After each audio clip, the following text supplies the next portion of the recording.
Hey everybody, Captain Murphy here from Salty Sea Dogs Games. Today we're going to take a look at the HMS Ontario. This is another in our series of accurate age of sail assets, going to be on the Unity Asset Store. So just like our asset, the Queen Anne's Revenge, has got a bunch of pretty basic features that are built into it that are callable through our pre-built script that makes it very easy to get going in a game right off the bat. So I'm going to go ahead and show you some of those features. This UI on the left-hand side is actually just wired into the basic script. It just calls the public methods that are out there and adjusts some of the public properties that make the changes to the script. The first thing is it has a Helm control, and it allows you to adjust the tiller and the attached rudder. And it is preset for a certain speed, which I'll show in the more detailed look at this. It comes with a set of presets for none, battle, and full. Battle sails being that just the sails near the deck would be furled up. And so we'll go ahead and do that. So you can see your gaff sail goes away, both your courses and your sprit sail and your outer jib all get furled up and out of the way. But it leaves you your inner jib and your topsails into gallants. As you've got these sails out right here, we can adjust the angle on them, and you'll watch the yards move, the gaff moves, everything is adjusting for this. The forward sprit here, this sprit yard, actually adjusts not exactly on the y-axis, unlike some of our previous stuff. This is actually more accurate to what would really go on. So it actually rotates around this sprit rather than rotating horizontally. The wind speed adjusts a scaling for the sails, makes them look like they're billowing further or less. And so you can adjust that to show or see how much wind is showing on the sails at the time. So you can bring them all the way back down to flat, or you can make them all the way puffed out. I'm going to show you that these lines that are going from the corners of the sails to the yards up to the lifts, all of these are actually dynamically drawn. These are what you call your running rigging, which would be what controls your sails, like these braces, the clews, the tacks and sheets. So all of this is running rigging, which means it moves during the vessel's evolutions. And I can show you that just by moving these yards, these braces are all changing their geometry. And so you wouldn't be able to do this with a normal model without adjusting a lot of that slackness that's in there, that catenary. So these are actually being drawn dynamically using a line renderer, and it's pre-built into the script. So you can either have these on or off depending on your preference in what kind of game you want to do. So I'm going to show you the guns now, and the guns are set up so that they use a prefab sets rather than the statically assigned meshes. So the ship has predetermined locations for the guns, and then the guns are drawn using a set of prefabs and are placed in position procedurally during the first start of the script. So you can place your own as you want. If you wanted to do them statically, this just comes with they're pre-done with that script automatically. And they are set up so that they tie into a set of groups for guns. So if you want to fire, say, the starboard guns, then when you call for the fire guns on the starboard side, it will then create particles at the locations on there using the cannon script, which I'll show you in another video. So it's it's ready to go kind of out of the box, and it's very easy to use. The last thing I want to go over is the lighting, and what it's got is an emissive map that is tied to the actual materials here.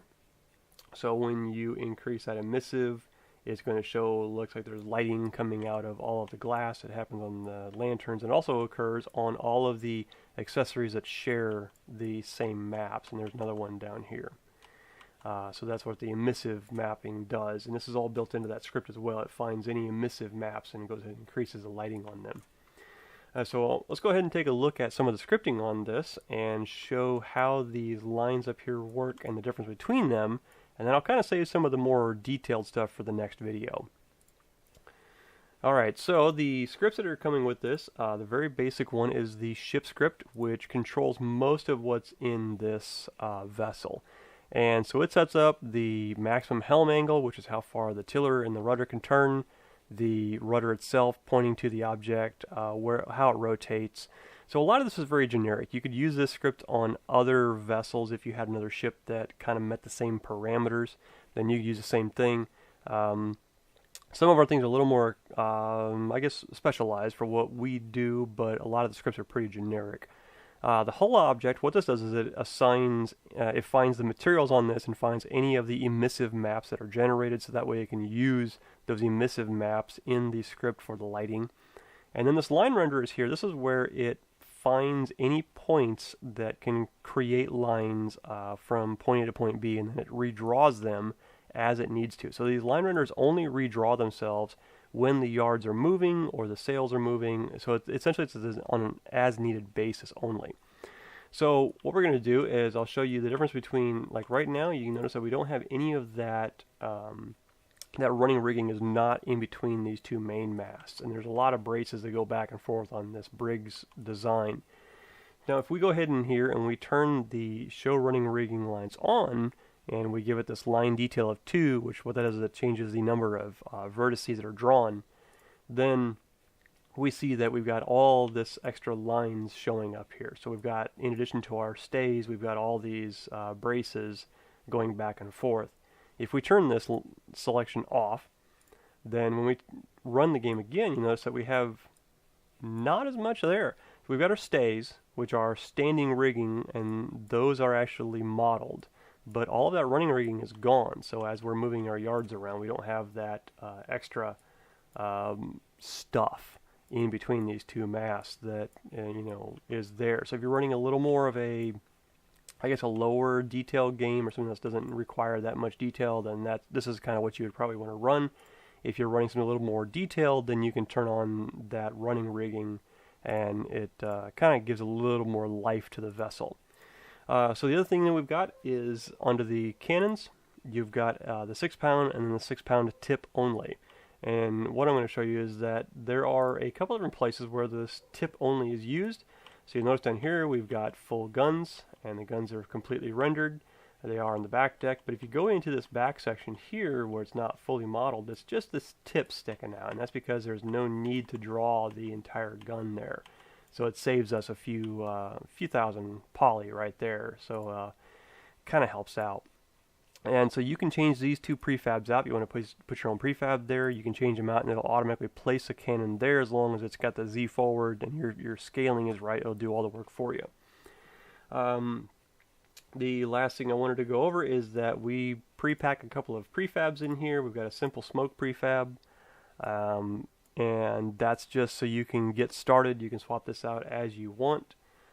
We have packed in a prefab for the Ontario, the 2 cannon sets, and what they have is on them as a muzzle object. And the muzzle object has the cannon script, which tells it the particle that's attached to it, and that's what tells it, this is where it generates the smoke from, essentially.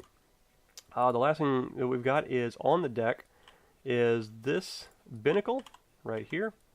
Is actually a separate object, so you can take it off if you want. You can replace it with a higher detail one. We do plan to release a high detail binnacle later on, coming off of our HMS Unicorn model, but it's going to be a little bit before we get to that one.